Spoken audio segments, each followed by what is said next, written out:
Ladies and gentlemen, boys and girls, seepers, reapers and Sabbath keepers, welcome along to the Joe Spivey YouTube channel, where we discuss books and little else. And of course, you join me on Sunday the 26th, and you join me in a week in the United Kingdom where we have been ravaged by the worst ire of Storm Eowyn, I believe he was called, which is a Welshification of the English name Owen, I think. And yeah, for some reason, everybody was compelled to call it Eowyn rather than Owen.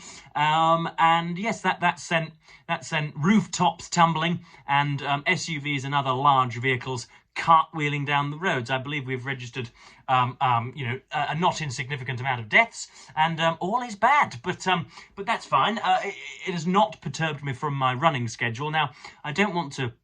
Very rarely do I want to sort of preload these videos, or indeed this channel in its entirety, with any of my exercise routines or my daily get-abouts. But I am suffering from the same difficulties when running as per usual. It's not as bad as before, and my body isn't aching just yet. But what tends to happen when I begin to run is, again, if you didn't know, if you've just joined this channel, about 5 years ago, I was a budding professional cyclist. I had the largest heart for 10 or 15 miles around, and was exceptionally fit, cardiovascularly exceptionally fit. I would I would not look in fear at the prospect of a 150-mile bicycle ride. I don't think very many human beings have been able to say that in their time. So I was incredibly fit aerobically, and my lungs and my heart have been sort of in remission for the last, or they've been on the sidelines for the last 5 years, and not until now have they been whipped back into action. But they're jolly keen to get going. So the legs and the lungs are doing rather well, but the bones are not. The ankles and the hips, there's no injury there yet. I'm not even hobbling, but I can tell that quite soon I'm probably going to destabilise. Or even if I am not feeling any pain at the moment, then I know that things are going to go awry soon. But yeah, I do have a strangely large heart. I remember when I think it was a couple of years ago when I had something of a small heart scare. There was a bit of arrhythmia and all sorts was going on with my system. It was probably more to do with my ingestion of illicit pharmacology at university than it was anything to do with anything genetic and cardiac. But I went down to the doctors, and they strapped me up to the system, and apparently all was fine. There was no arrhythmia. I was rhyming perfectly. But apparently I do have a huge heart. The muscle around my heart still throbs with all of the keenness that it did when I was a cyclist. So that's nice to know, isn't it? That's a very, very strange strength. It's a very strange flex to issue out. But I've been going for 3 minutes, and you've come here to hear me talk about a book, not to hear about my my anatomical eccentricities. So we do have Hugh Brogan's Penguin History of the United States. I've read the second half of this week, and although numerically this is only 700 pages, you can see that the typeset is rather dense and rather small. So I think if this were printed normally in the 21st century, this would be a 1,000-page book, and it is absolutely mighty. So we left last time on the edge of the Civil War. You've got Abraham Lincoln and the Unionists fighting the secessionary forces, those who have sexcessed, those who have seceded from the Union in the South, and you have the Gettysburg, and you have, I think, per capita, per head of national population, you have the bloodiest and most brutal conflict ever facilitated on Earth. And in the end, of course, Abraham Lincoln and the North are victorious. And then you have a great deal of legal contretempts in order to right the wrongs and to give the states back their rights and to free the black community, as it were, or great swaths of the black community whose daily existences were characterized by complete chained drudgery from dawn to dusk. But so he covers that, and then you have the American boom, the late 19th century boom, which sees it become $1 billion company, and sees the advent of the railroads and of the migration west, the greater migration west, and of capitalization and of crediting, of giving money in hope that you can charge 10 or 15% interest and thus earn a profit from your own wealth. And then you have a great expanse of the federal government at the time of the First World War with Woodrow Wilson, and you've got the early attempts at American neutrality when when the Kaiser was going mental in the continent, when Princip was taking pot shots at the Archduke Franz Ferdinand, and everybody was getting jolly cross on the continent. You have America trying to stay neutral, trying to remain within the cleavage of between two remarkable powers, and it can't do so for very long. And so Woodrow Wilson takes America into the First World War, and you get something of an economic boom because of that, because all of a sudden munitions need to be manufactured, so that further and of course Europe was self-immolating a couple of thousand miles over the Atlantic. And so after the First World War, with the League of Nations, and you have the imposition of very many reparation payments on Germany's behalf, you have the starts of America, the beginning of American hegemony, global hegemony, where it becomes the monitress of the world, and very little has changed since, really, when we think about it. And then, of course, you have the 20s, the swinging 20s, the booming 20s, epitomised in J. Gatsby's the great in F. Scott Fitzgerald's Great Gatsby, and then you sort of wade into the 20th century, and you have the appeasement of by Neville Chamberlain and some of the American presidents of Adolf Hitler, and many other things as well. You've got the establishment of the Democratic Party and the Republican Party, and decusseted U.S. politics. You have the changing powers of the president versus Congress versus the legislature and the executive, the three different branches of American governance. All of these things are covered in a what I'm going to describe as a sort of soberly legitimate way. You would think from what I've described that this book is frightfully dull, and yet it's a bona fide page turner, if you will, and I've enjoyed nearly every bit of it. There a little bit of strangeness. Whenever I've read sort of biographies of Enoch Powell or even stuff on William Gladstone, anything governmental in the past which delves too deeply, by my reckoning anyway, into economic matters is not for me, simply put. When you have minute by minute, decimal by decimal dissections of financial difficulties, then my mind does start to wander. And unfortunately, thankfully, Brogan didn't do that too much. But when you have the depression of 1929, the crisis of 29 and the depression of the 30s, that much is necessary, and so he did have to go into it. And then, of course, you have the post-World War II world, and I can now name, as a result of revising a timeline, I can name, advancing anyway, every president forwards from Franklin D. Roosevelt to President Donald J. Trump today. So that's good. Should I wander absent-mindedly into a quiz room anytime soon?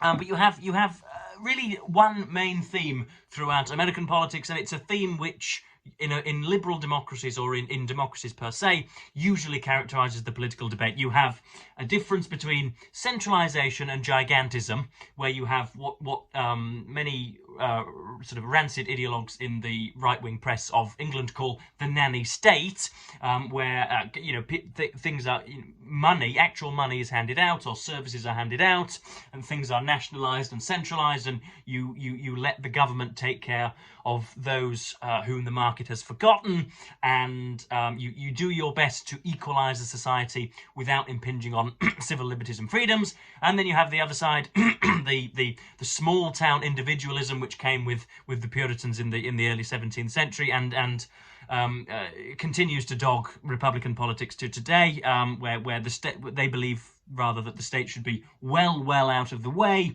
and that squintillionaires should go on accumulating wealth, uninhibited by the market, and that, you know, the Adam Smith's invisible hand will sort everything out, and there really needn't be governors, senators, or a president at all, and I should just be allowed to sexually assault the milkmaidens on my farm in Arkansas or whatever. That seems to be stout Republican policy. Of course, nowadays the political dichotomy is a little bit different. It's either I will ignore the evidence of my eyes and ears and kiss Donald Trump's ring, or I will not ignore the evidence of my eyes and ears and kiss Donald Trump's ring. Those are the two political positions nowadays. There's nothing really in between.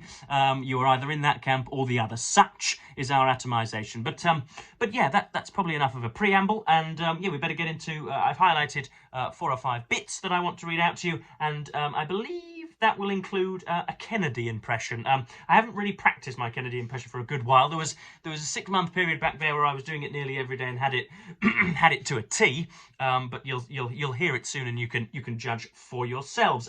But first of all, we have the age of gold, and we have the railroads and you know, oil companies and you know, locomotion and all of the wealth that often bestows. And you have Mr. Carnegie and the Rockefeller dynasty and all the others, J.P. Morgan bankers, and all the rest of them. But this is a passage by Brogan which focuses on and highlights the railroads' part in American prosperity. The railroad was man-made. This did not mean merely that large numbers of workers were needed to survey its course, lay its roadbed and its rails, and maintain both, though the economic impact of the fact was not slight. By 1890, there was 166,000 miles of railroad, and more to come, and a single railroad corporation might have as many as 36,000 employees. This was different only in quantity, not quality, from conditions created by canal or highway building. The essential distinction lay in the fact that the rails had to be manufactured out of iron and soon steel. Engines, wagons, and carriages had to be constructed and maintained in engineering workshops. Coal to heat engine boilers had to be dug and shipped. To sum up, the long years of railway building created and sustained hundreds of thousands of new jobs, new coal and iron mines, new coking plants for the manufacture of steel, new iron and steel works, new towns, which are also new markets, new skills, and new forms of financial and industrial organisation. This was the epitome of the true industrial revolution. It was this which began to turn the Americans into a nation of town dwellers and then city dwellers. It was this which, by the demands it created, stimulated the amazing growth in production and wealth that, before the end of the century, had entirely outstripped anything the old world could show. It was this which began an entirely new class structure. It was this which finally freed the United States from its dependence on overseas trade by generating a self-sustaining continental economy. And so modern America was born. Now, yeah, even for somebody who finds the superficialities and the cheesy laziness of many Americans to leave something to be desired, even I could not help circling that and you know, finding not a little tear running down my face, but you know what I mean, flutters in the stomach and hairs standing on the skin. So that I thought that was a pretty good passage. Next up we have America's dealings with Japan, and we have the lead up to Pearl Harbor. Again, great historical debate between whether the embargoes placed on the Japanese Empire were sound policy, and whether they disproportionately contributed to Japanese aggression, and whether I think it was Franklin D. Roosevelt, wasn't it, at the time, that was imposing these embargoes, whether had he been a little softer, things might not have happened as such. I don't quite believe that. You have nationalism and imperialism sweeping the lands everywhere, essentially, in that period, and I'm not altogether sure that Pearl Harbor was as successful as the Japanese would have you believe. Anyway, so yes, this is afterwards, after the First World War, looking towards the Second World War, and the few powers that remain. The naval race ended. The United States, Britain, and Japan agreeing to scrap large parts of their navies. They agreed to respect each other's imperial imperial holdings in the Pacific, not to add to their fortifications, naval bases and coastal defences there, and to settle disputes peacefully. 9 powers recognised the principle of the open door, and Japan, in an ecstasy of cooperation, evacuated Shantung and Siberia. It was a remarkable and promising achievement, and, had it been followed in the Pacific War of 1941-5, might never have occurred. Unfortunately, the next steps towards a permanent pacification of the East required economic concessions by the United States. The high tariff excluded the Japanese from the only market to which they could have exported profitably. Their failure to export meant that they were unable to import essential raw materials. The net result was a prolonged depression, which slowly but surely turned Japan towards the mixture of authoritarianism at home and imperialist war abroad, which was to prove so catastrophic for the world. This disaster, like every other, was unforeseen by American statesmen, but even if it had been, there was nothing they could do. Congress and its constituents remained obstinately attached to the Fordney-McCumber tariff.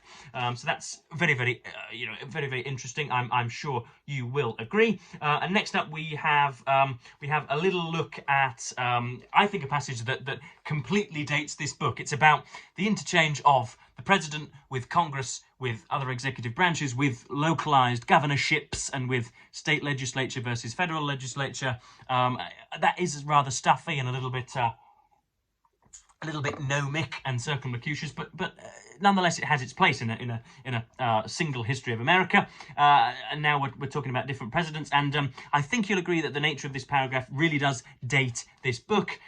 For those concerned, this was, I think, first released in the mid-80s. It certainly stops with bits referring to Reagan and to Clinton, but this was released in either the 80s or the 90s, and so the advent of, first of all, the financial crash in 07 and 08, and the demagogic burger-addled fascist of Donald Trump was I think still ripping people off for university diplomas at this time. So you can see how far back this really is. In the first place, it is extremely difficult, as several presidents have found, to weaken formally any of the co-equal branches of the federal government. Want to bet?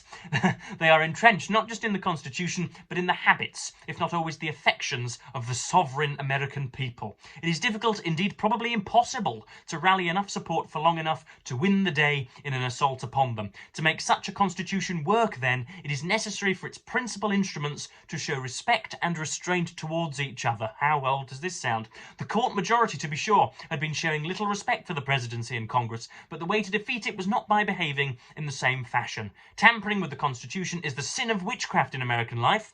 Want to bet? Any president, or for that matter any judge or any member of Congress, who can be plausibly accused of the offence may expect to find his support melting mysteriously away from day to day. Can you imagine, folks, when a political leader's support was sacrificed whenever they started deviating from the law? Could you imagine a body politic and an electorate that was so well informed and so what should we say, so morally inclined as to desert a political candidate whenever they started to fall foul of legislation? Can you imagine such a time? I'm sure you cannot. I'm just trying to look for the time when I can impersonate President Kennedy. I don't know whether after 17 minutes of rambling whether I can do it or not, but I'll give it a good try. I'll trust to my own capabilities.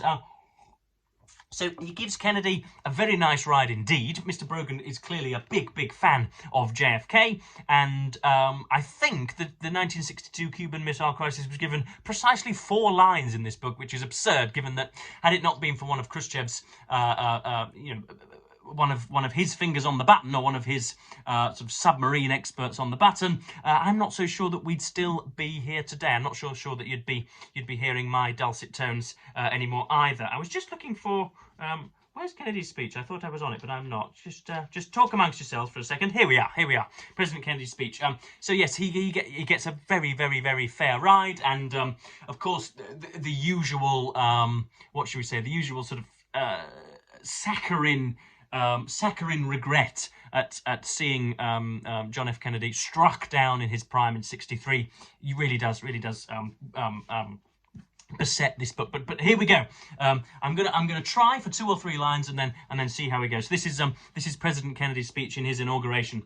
Let every nation know, whether it wishes us well or ill, that we shall pay any price, bear any burden, meet any hardship, support any friend, oppose any foe to assure the survival and success of liberty. To do John F. Kennedy, you have to emphasize the end of the sentence. Ich bin ein Berliner. Let the word go forth from this time and place to friend and foe alike that the torch has passed to a new generation of Americans, born in this century, tempered by war, disciplined by a hard and bitter peace, proud of our ancient heritage, and unwilling to witness or permit the slow undoing of human rights to which this nation has always been committed. There we go, you see. I think that was pretty good, given that I barely practice the thing nowadays. I would have to listen to another speech of his in order to get it right. But yeah, that just about covers us for today. I do want to discuss some of the notable omissions of this book, because you have rightfully you have a whole chapter dedicated to slavery and to the slow economic emancipation and independence of the black African-American community, but you have barely anything on feminism and the right to vote. You have very little on 60s liberation and on the war against Vietnam and some of the popular domestic antipathy towards that war. You have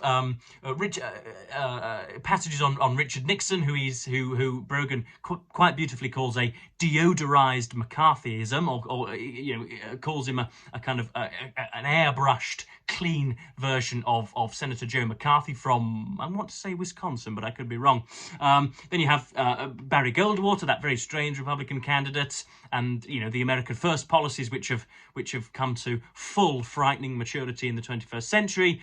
You have Richard Nixon and the Watergate scandal, and then you have bits and bobs of Ronald Reagan. Reagan doesn't get a very good ride in here, and like his Atlantic cousin, or rather his Atlantic mirroring, Mrs. Thatcher, is shown to have a large hat but not very many drawers, if you know what I mean.